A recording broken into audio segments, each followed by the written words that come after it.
Namaste. This is a very auspicious announcement I'm going to make today.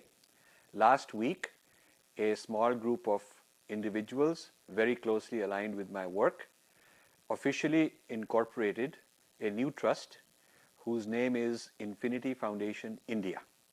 This is done in Chennai. Chennai is ground zero of our battle to take back our Sanskriti from various hostile forces that have captured it, colonized it, distorted it, appropriated it. So this is ground zero, and it's very symbolic that we are doing this from Chennai. But of course, it's an all India movement and an international movement, although based in Chennai. I want to spend a few minutes telling you what this means, what it means in terms of my previous work, my present work, my future work, what it means in terms of transition of management and transition of leadership from me to the next generation, and so on. So this IFI, Infinity Foundation India, is going to be a sister organization for Infinity Foundation in US. This India-based platform will bring all our supporters, all our management, resources, funding, contacts together in one place. It will be a way for me to transition myself, phase myself out by bringing other people in as successors. One of the reasons small enterprises that are started by some individual fail is that they don't do enough transition management soon enough. So I don't want to be a victim of that. As a management consultant, I used to advise other people to make sure that they know their limitations and they know when it's time to hand over. And I don't want to be guilty of my, not listening to my own advice. So I am putting this group together.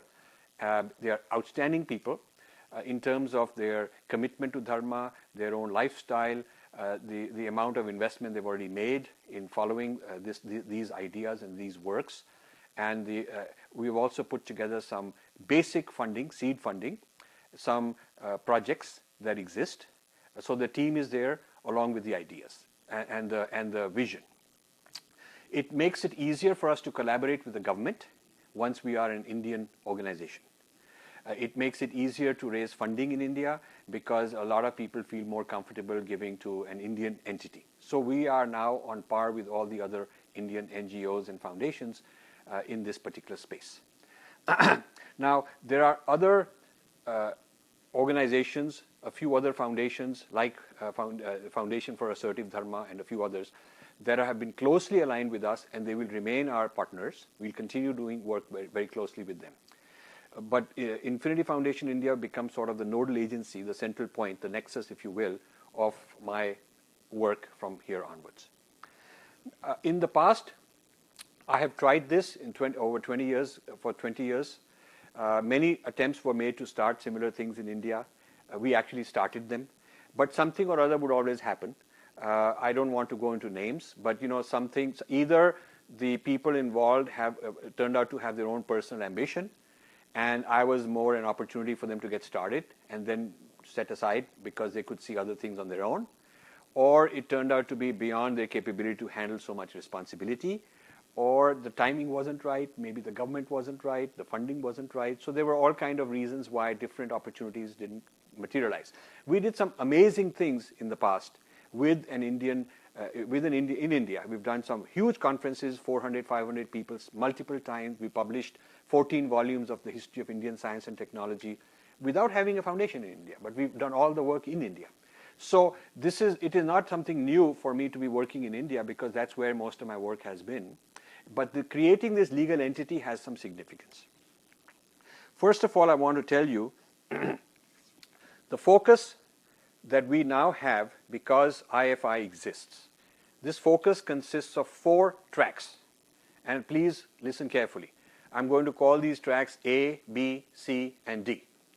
I'll explain to you what each of them means.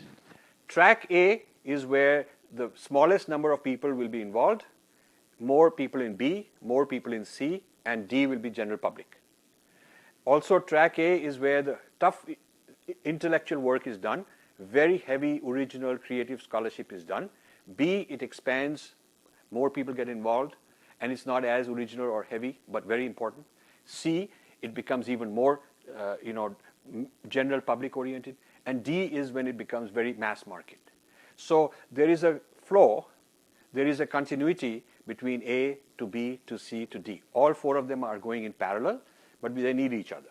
So let me explain what these are. Track A is where I'm doing original research. I've done 5 books. I have 15 more to do. They are in different stages of the pipeline, Some of them are like 80-90% done. 1 or 2 of them are actually done, but as a draft, but I need to check it out, fill in some gaps, rewrite some portions, and put it out. Some of them are like 70-80% done. Most of these 15 books are at advanced stages of being completed. If I were to leave without this new enterprise taking responsibility to finish them, then these things may be lost forever. All the research done would be gone. I don't want that to happen. So track A is to finish the research I've already started. And the way this IFI will help me is I'm going to get a couple of research assistants who have to be very intellectually experienced. They should have published before. They should be aligned. They should be hardworking. I'm not going to train new people. I have to get people who already are doing this kind of work. So that is track A, original work. Track B is Swadeshi Indology. This is a movement where we have already created a couple of dozen very good scholars on the Sheldon Pollock issue, Battle for Sanskrit, and we are going to have a second conference in February to have even more scholars, more topics. So track B is to take the ideas created in track A and expand them with the help of other scholars. So instead of one-man show, we become a few dozen. We're still not going to be thousands. In track B, it will be a small number of very high-quality, international-grade scholars, that are able to stick their neck out, that are able to argue, debate, publish, go to any international forum and represent our discourse, our point of view. So instead of me alone taking the hits, giving the responses, now it's already a dozen or 2 already, and it will be by February, it will be a few more dozen, and this way it will keep expanding. So that's track B. We will pick topics where we have superiority of position.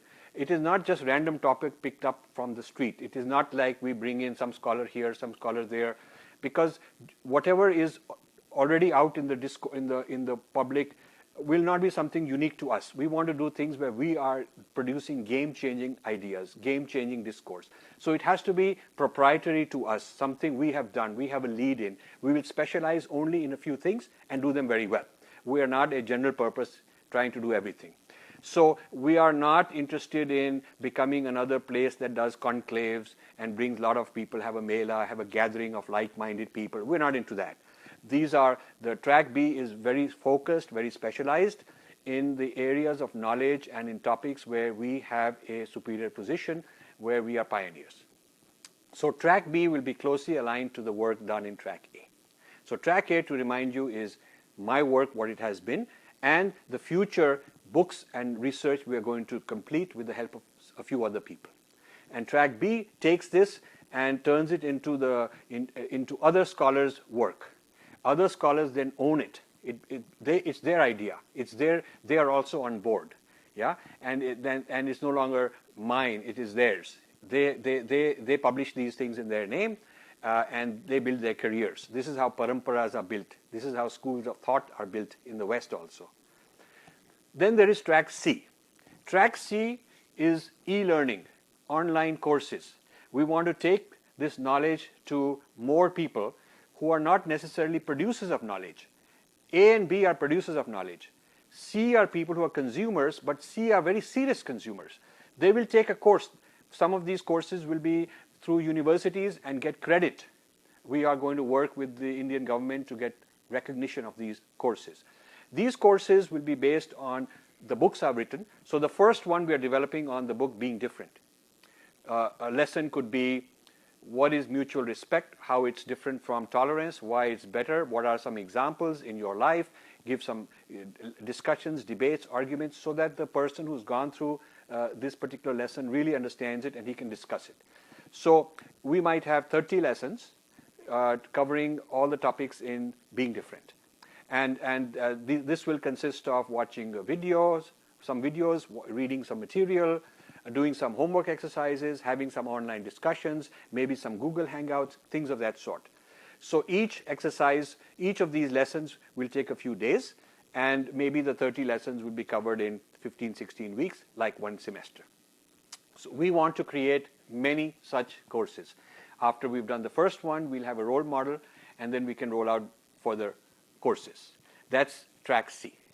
Track D is popular level, social media, mass media, book clubs, supporters, volunteers, people who are tweeting, retweeting, defending, arguing, putting comments. So this is where the Kshatriyata goes mainstream. You can join at any of these levels. So the easiest to join for a beginner would be D, because you join one of the book clubs, become a volunteer. Now we are going to organize these, provide some management and some leadership. It will take time to put all this in place, but that's our vision. So once we've collected a number of people from the mainstream in track D, we'll have a large force. Already this Facebook channel I have, this Facebook page has over 7 lakh followers. By the end of this year, my goal has been to have 1 million or 10 lakhs. I think I should achieve that. We will keep adding more through these kind of interactions.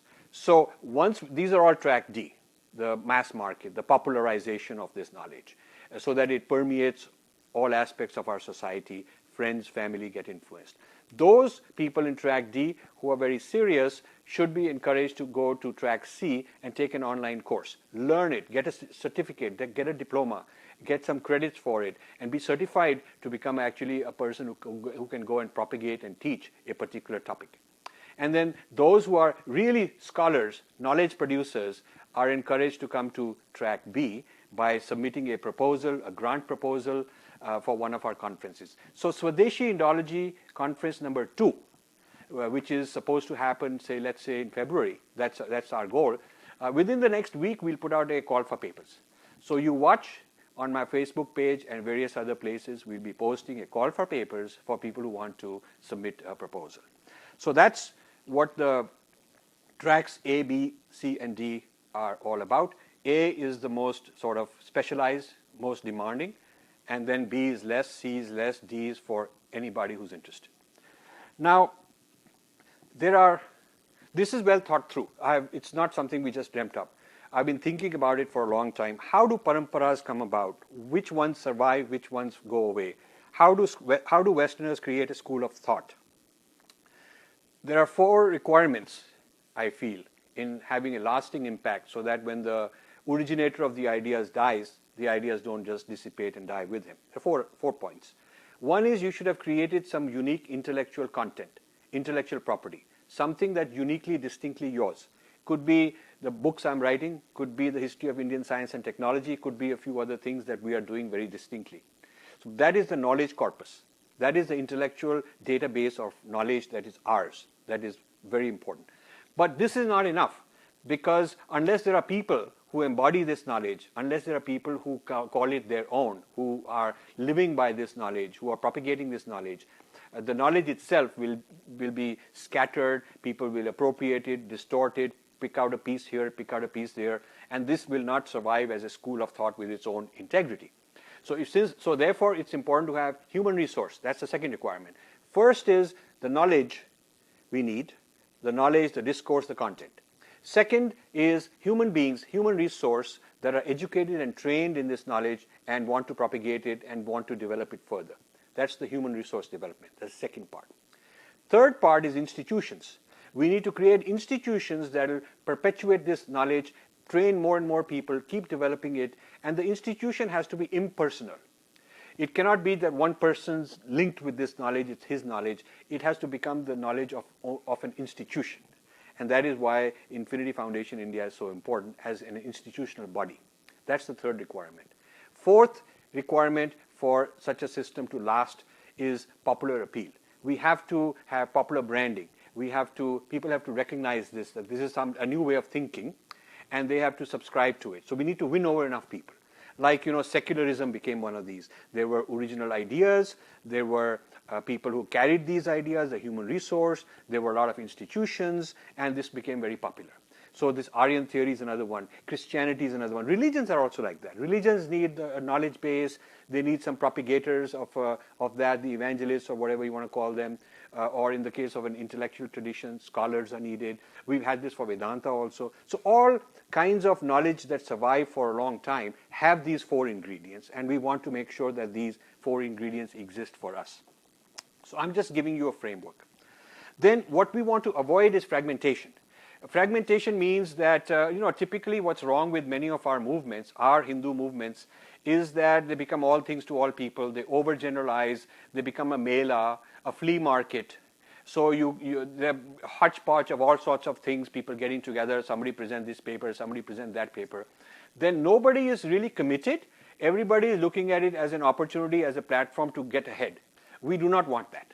We do not want people bringing their own ideas, using us.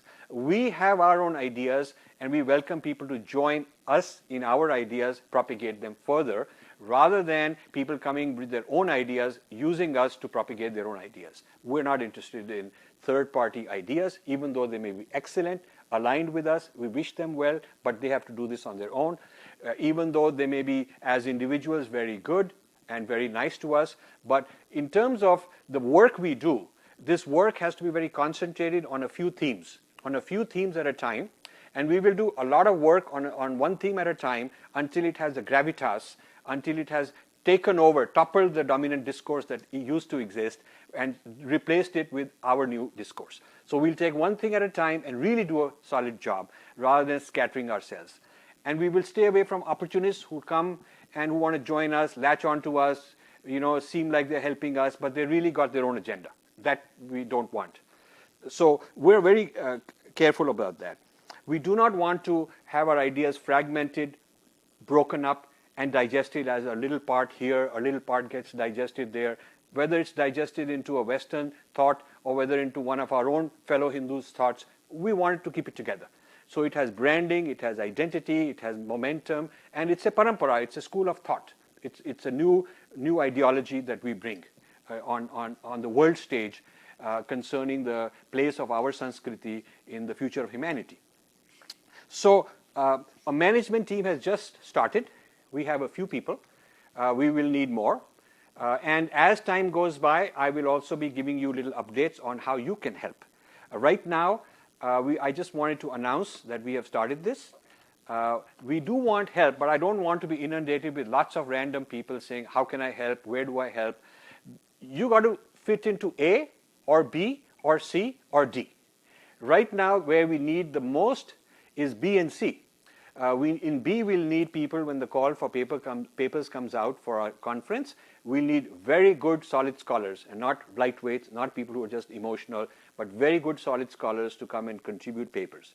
C is where we have e-learning, online learning. We need people with experience, people who can go through my videos on being different and organize them, clip them, edit them, make them into manageable videos by topic, or go through my writings and bring them together in an organized way according to the various lessons. So we'll need people who fit into our work plan. And this will be discussed as time goes by. I'll be back in a few days, hopefully. I was gone for about a month. A lot happened in India. I have not yet fully announced all the things that happened. We are still editing those videos, and we will announce them. We will upload them when they are ready. But meanwhile, I just wanted to give you this good news that we have Infinity Foundation India. My congratulations and my thanks to the team that did so much hard work. Namaste.